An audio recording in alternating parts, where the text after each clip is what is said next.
আজকে তো সবাই জানেন যে মানে আরসিবি আমাদের জয়ী হয়েছে, তা তার খুশিতেই বানিয়েছি আমরা এই ভিডিওটা। তা একটা চ্যানেলে দিয়েছিল যে বৃন্দাবনে প্রেমানন্দ মহারাজার আশীর্বাদে মিলল সফলতা।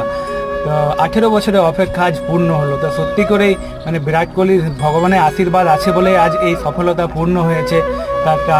তার খুশিতেই বানিয়েছি আমরা এই পিকচারটা। তা আপনারা তো জানেন যে আমরা অলরাউন্ডার মিস্ত্রি। তা আমাদের যদি ভিডিও ভালো লেগে থাকে তাহলে অবশ্যই আপনি চ্যানেলটাকে সাবস্ক্রাইব করবেন, ও ফেসবুক থেকে দেখলে অবশ্যই চ্যানেলটাকে ফলো করে দেবেন। তাই এরকম আমাদের ভিডিও পেতে অবশ্যই চ্যানেলটাকে একটু ফলো করে দেবেন। তো ভিডিওটাকে লাইক ও শেয়ার করতে ভুলবেন না। তা ফুল ভিডিও আমাদের দেখুন, স্কিপ করবেন না।